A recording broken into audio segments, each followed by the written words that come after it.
At the Jones Technology and Innovation Conference held at the Venetian Resort in Las Vegas, Jerry Wang, global president of Faraday Future, delivered remarks on FF's progress and recent achievements, as well as strategic plans for their Faraday X brand.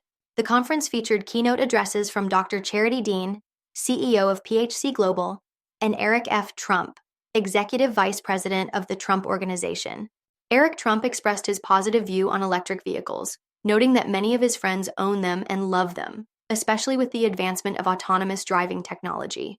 The Jones Technology and Innovation Conference brought together innovative companies and institutional investors for 2 days of one-on-one meetings, fireside chats, panels, and networking.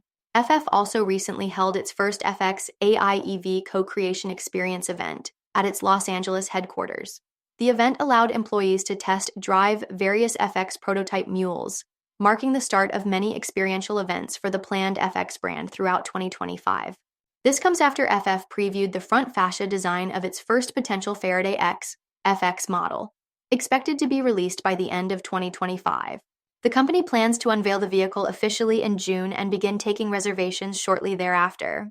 The FX brand aims to target the mass market segment with up to 3 models: an AI MPV product named Super One, the FX5, and the FX6, all focused on the $20,000 to $80,000 price range.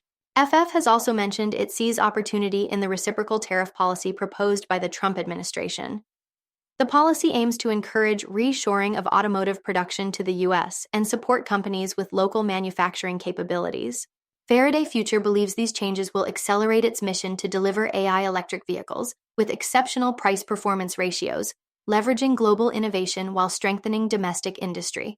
Key strategic implications include support for U.S. local manufacturing, stable competitive positioning, despite increased tariffs, advantage in local supply chain due to a substantial portion of FF's supply chain being planned to be sourced domestically, opportunity to benefit from shifting demand toward domestically manufactured vehicles, and the company's commitment to transforming the American electric vehicle landscape through agile innovation, strategic localization, and cross-border industry collaboration. For more on FF and other companies, follow Ascencore. Thanks for watching and have a nice day.